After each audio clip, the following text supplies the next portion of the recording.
హాజరైనటువంటి press మీట్కు హాజరైనటువంటి మన మండల నాయకులకు మరియు కౌన్సిలర్లకు మన సీనియర్ నాయకులకు మరియు పత్రికా విలేకరులకు ఇక్కడ వచ్చే సర్పంచులకు ఎంపీటీసీలకు మాజీ ఎంపీటీసీలకు అందరికీ నా యొక్క నమస్కారం. ఇప్పుడు నిన్న మన మాజీ ఎమ్మెల్యే నరేందర్ రెడ్డి గారు పెట్టినటువంటి ప్రెస్ మీట్కు పెట్టినందుకు ఇక్కడ సమావేశం ఏర్పాటు చేయడం అయినది. కాబట్టి అవన్నీ చిల్లర ప్రెస్ మీట్లు. ఆ ప్రెస్ మీట్ల కంటే అర్థం లేదు, ఆలోచన లేదు. ఎవరో చిల్లర నాయకుల మాటలిని, సబ్జెక్ట్ లేని నాయకుల మాటలిని ఇక్కడ ఇది చేస్తే మేము మంచిగా అవుతాము, ఇక్కడ ఇది చేస్తే మేము డెవలప్ అవుతాం అని చెప్పి అటువంటి అపోలకు ఎవరు లోన్ గారు. అందరు చాలా హుషారున్నారు రైతులు గిట అంతా. మొన్న రైతుల గురించి కూడా మాట్లాడిండు. ఇక్కడ గన్ని బ్యాగులు లేవు, మళ్ళీ ఇక్కడ కొనుగోలు కేంద్రాలు కరెక్ట్ లారీలు సప్లై అయితే లేవు, అది సప్లై అయితే అని కళ్ళు మూసుకుంటలేవు. అతను వచ్చి 6 నెలలకు ఒకనాడు వచ్చి రోడ్ల మీద ఎండవోసిన గింజలను చూసి ఇక రైతులను పట్టుకొని ఇక వాళ్ళని అడ్డం పెట్టుకొని రోడ్ల మీద వాళ్ళకి ధర్నాలు చేస్తే అవన్నీ చెప్తే ఎవరు నమ్మే పరిస్థితులు లేరు.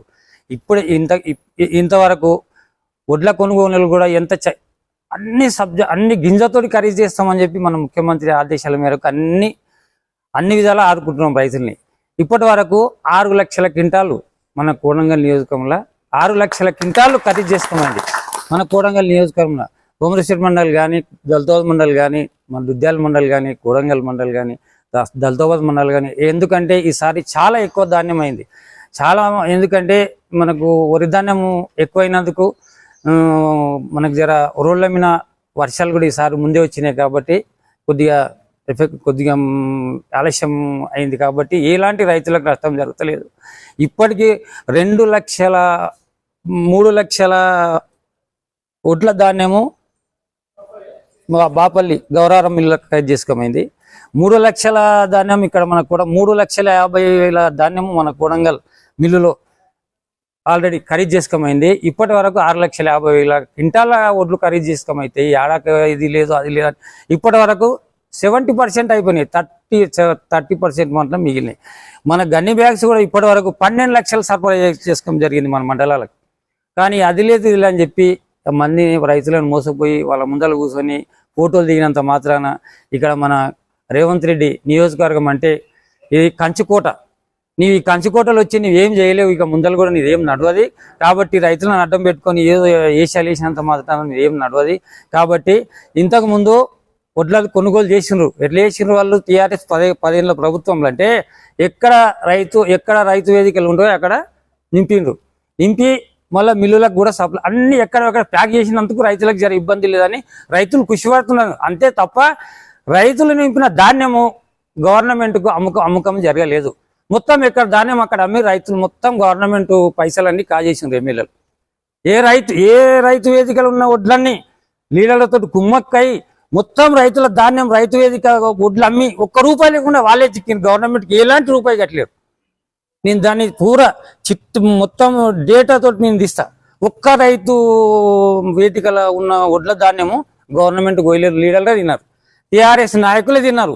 ఇప్పుడు అటువంటిది జరగకుండా మన ముఖ్యమంత్రి మన ఎమ్మెల్యే ఏం చేసిందంటే అప్పుడు దొంగలు తయారైనరు, ఇప్పుడు దొంగలు వద్దు, న్యాయంగా పట్టండి, రైతులకు కరెక్ట్ ఇవ్వండి, మనము ఉన్న లాభం అంతా గవర్నమెంట్కి చెందాలని చెప్పి 2 మిల్లులకు కాటించింది. ఎందుకంటే రైతు వేదికలు ఉన్న వడ్లన్నీ మొత్తం లీడర్ల పాలైపోయినాయి.